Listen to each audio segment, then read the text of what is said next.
Semana trágica en Ecuador. El aluvión de acontecimientos violentos comenzó el domingo 7 de enero con la fuga de alias Fito, el jefe de la organización criminal Los Choneros.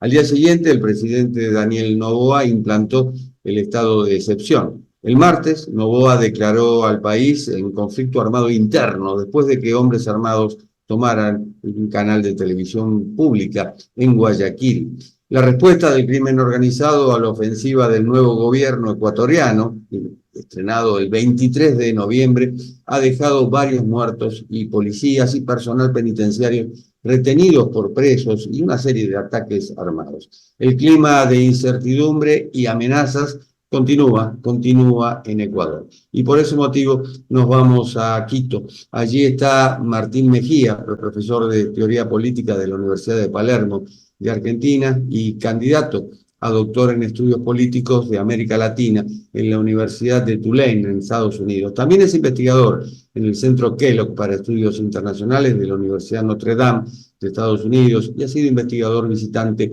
en las universidades de Yale, Oxford y Cornell. ¿Cómo ves la situación, Martín? Muchas gracias, Jorge. Lastimosamente, una situación bastante caótica, bastante desesperanzadora para el inicio del año y como tú bien mencionabas, con el inicio del nuevo gobierno de Daniel Noboa. Un inicio bastante desesperante, dado que estaban acomodándose las fichas políticas, acomodándose las instituciones con los nuevos líderes en los distintos ministerios. Y bueno, nos topamos con con estos eventos de terrorismo a manos del narcotráfico que está y acecha en distintas partes del Ecuador. En ese sentido, la verdad ha sido una respuesta, si bien rápida por parte del Estado, es evidente que el Estado no estaba 100% preparado para claramente poder generar una contra y un antecedente hacia las situaciones que se vinieron generando. El dilema no solo pasa, como se cree en muchas partes, en solo Guayaquil, como se ha visualizado en muchas cadenas y medios alrededor del mundo, sino también en distintas partes, zonas rurales y también cercanías, sobre todo a los puertos marítimos por donde transita la droga en el Ecuador y donde también es un punto de paso muy importante hoy en día, no solo para la entrada, sino también para la salida de la producción de droga, lastimosamente, en el país. ¿Cómo ha llegado Ecuador a esta situación? Bueno, creo que es un fenómeno con muchas variables, con muchas aristas a ser tomadas en cuenta. Lastimosamente hay informes que muestran que Ecuador ya tenía una relación de un cierto grado de ambición por el lado de los carteles de narcotráfico desde principios de los años 2000. Es decir, ya había una intención de, por la ubicación geográfica de Ecuador, de un interés en que este país sea un punto clave en el paso, en el tránsito, en ese sentido de la droga. Lo que creo que en ese sentido nos mostraría muchos informes a su vez es que eso fue acrecentando en estos casi 20 años y claramente se ha visto un detonante social, político, donde el narcotráfico está inmiscuido en muchas instituciones políticas, sociales, incluso privadas también, y eso es lo que han mostrado las últimas investigaciones que reflejan la investigación de la fiscal general de la Nación, la doctora Diana Salazar. Entonces, es lastimoso ver que ha habido muchas aristas y muchas instituciones privadas y públicas comprometidas con el narcotráfico, inmiscuidas, y donde también se puede visualizar varios casos de corrupción que han sido afectados de distintas maneras y donde hay una gran crisis de seguridad actualmente en el país. Eso habla de la debilidad institucional, pero también hay un contexto, la desmovilización de las guerrillas en Colombia, por ejemplo. Ecuador estaba en el medio entre Colombia y Perú, y lamentablemente ya se habla de la constitución de un narcoestado. Lastimosamente sí, hay pocas pruebas que puedan apuntar en esa dirección, sin embargo, los hechos y los actos y también cómo se han comportado muchos actores políticos parecería ser que Ecuador ha estado muchos años involucrado con el narcotráfico y con la idea general del narcotráfico no solo a nivel local, sino a un nivel no solo de continente, incluso transnacional, donde Ecuador ha sido no solo ya un puerto de paso como sucedía al principio de los años 2000, sino también un lugar para acentuar a las mafias y que se han involucrado con bandas locales en la violencia local y cómo eso ha amedrentado de distintas formas a muchos puntos sociales y políticos a su vez del país. O sea, la última respuesta que hemos logrado por parte de las autoridades es justamente la de la aplicación del decreto 111, donde Ecuador entra claramente en un conflicto armado interno. Es decir, que el Estado en ese sentido está dando el respaldo a todas las fuerzas armadas del país para ir y luchar en contra de las mafias del narcotráfico e incluso de usar la fuerza de una manera letal. Esto es donde ha empezado el debate con distintos constitucionalistas sobre el tema de derechos humanos, pero donde hasta el momento Ecuador ha tenido un manejo muy responsable y de manera impecable en las acciones que se perpetraron hace 2 días en la ciudad de Guayaquil, como fueron un ejemplo para todos. ¿Fue indiferente el gobierno de Correa durante sus 10 años de mandato al decir que, bueno, que en realidad el problema de las drogas es de los países consumidores y no de aquellos que producen y exportan la droga? Como sigue ocurriendo. El gobierno de Andrés Manuel López Obrador dice exactamente lo mismo. Claramente el gobierno de Rafael Correa ha sido de alguna manera cómplice. Las investigaciones nos demostrarán en qué grado, en qué medida. Hubieron personas del gobierno de Rafael Correa, como muestran las últimas investigaciones de la fiscal Diana Salazar, que en efecto miembros del partido político de Rafael Correa, Revolución Ciudadana, como a su vez miembros electos de distintas dignidades en distintas partes del Ecuador, que han trabajado conjunto, lastimosamente, con distintos miembros y directores de la mafia del narcotráfico. Eso es lo que nos ha mostrado la investigación del caso que se denominó Metástasis del Ecuador. A su vez, como te mencionaba, desde el principio de 2000 Ecuador ya tenía una lógica geográfica importante para el narcotráfico y en ese sentido, lastimosamente, parecería que todo simplemente siguió su rumbo y que durante el gobierno de Rafael Correa, en distintas zonas del país se dieron facilidades para que el narcotráfico se acentúe y ciertas condiciones que lastimosamente hoy las estamos pagando todos los ecuatorianos. Pero no creo que solo haya sido durante el gobierno de Rafael Correa. A su vez, durante el gobierno de Lenín Moreno y Guillermo Lasso no se hicieron muchas medidas que permitieron claramente contrarrestar la situación que se está tomando hoy en día. Asume el gobierno de Daniel Noboa con ese gran desafío de contrarrestar más de 20 años de ineficiencia e ineficacia por parte del Estado en el control de la seguridad del país y donde claramente los gobiernos, a su vez, de Lenín Moreno y de Guillermo Lasso hicieron caso omiso o al menos en muchos casos insuficiente para las necesidades del país. ¿Está el Estado hoy a la altura de las circunstancias? Claramente no, y la verdad, Jorge, en ese sentido, te diría que ningún Estado de América Latina está a la altura de las circunstancias. Comparto en ese sentido la respuesta de la doctora Patricia Bullrich cuando mencionaba que es un problema continental, que en efecto hay que atacarlo de distintas aristas, de distintas fuentes, y también de alguna manera, como lo mencionaba hace pocos días el presidente de El Salvador, no es de soplar y hacer botellas, haciendo referencia a esa frase tan latinoamericana, de que las cosas no son tan simples ni tan fáciles cuando se empiezan estas luchas. Creo que es una gran iniciativa en un principio la del gobierno de Daniel Noboa de poner todas las condiciones que tiene el país y de buscar ayuda internacional justamente para poder contrarrestar. Creo que si el Estado actualmente no está a la altura, sí está buscando estar a la altura de la situación y que contrarrestar la situación de seguridad del país. Hay una circunstancia o hay algo que no se entiende, tanto en Ecuador como en otros países, inclusive en la Argentina. Se sabe que los cárteles de la droga, ya sea el Comando Vermelho de Brasil y otros, operan desde las cárceles.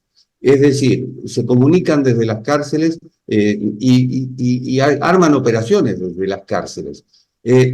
Se moviliza a las Fuerzas Armadas, en caso de Ecuador, con la policía y demás, pero digamos que no se ataca el problema primitivo o principal, que es, bueno, quiten los teléfonos celulares y quiten toda posibilidad de comunicación desde donde están los cabecillas, justamente.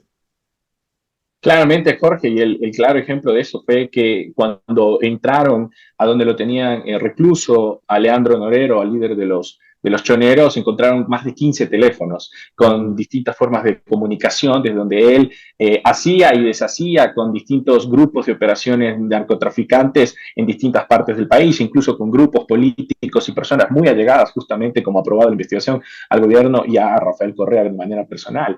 Entonces, en efecto, como tú bien mencionas, ha habido una tendencia de controlar todo esto desde las cárceles, pero son las cárceles y lastimosamente donde Ecuador desde hace ya 10 años vivía sufriendo una crisis carcelaria por la capacidad, la poca capacidad que tenía a nivel institucional de poder retener reclusos, de poder manejarlos y donde ha habido por más cárceles de máxima seguridad, fugas, como ha sido el caso reciente no solo no solo de quienes habíamos mencionado, en el caso de Leandro Novelo, sino también, por ejemplo, en el caso de alias Fito y de Fabricio Colón Pico, líder de la mafia local de los Lobos.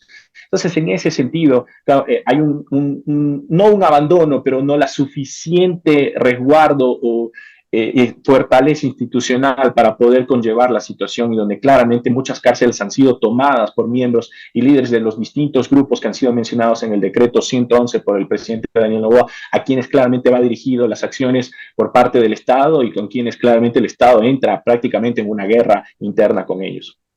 Y en ese plan entra la corrupción, porque no solo se trata de narcotraficantes, también se trata de gente que es cómplice desde afuera de las cárceles, incluidos políticos y empresarios, me imagino.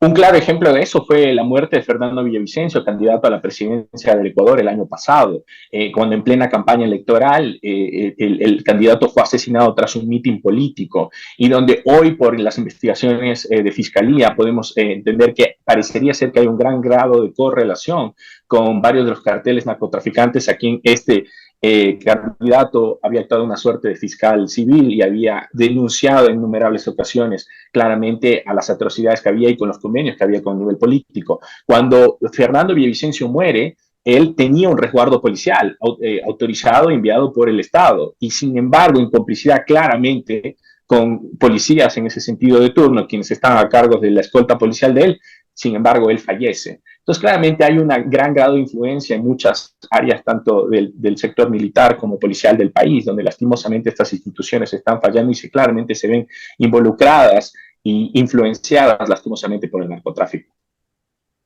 Martín, ¿es una guerra contra el Estado o es una guerra entre bandas y el Estado, digamos, que trata de disuadirlas?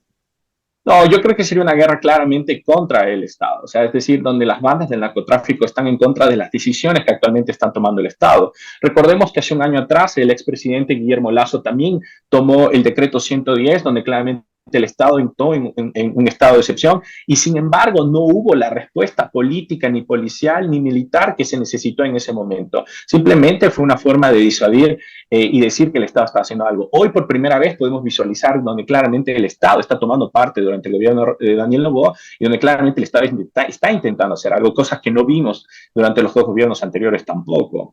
Entonces, en ese sentido, yo creo que es una guerra claramente con el Estado. La idea de tomarse un medio de comunicación como fue TC Televisión en la ciudad de Guayaquil, aparecer en las cámaras mostrando bombas, mostrando la capacidad armamentística que en ese sentido tienen, es una clara evidencia de la idea de amedrentar al Estado y de mencionar claramente cuál es su poder. Y al Estado le tomó cierto tiempo recuperar en ese sentido tanto la estación mediática como el control en la ciudad de Guayaquil.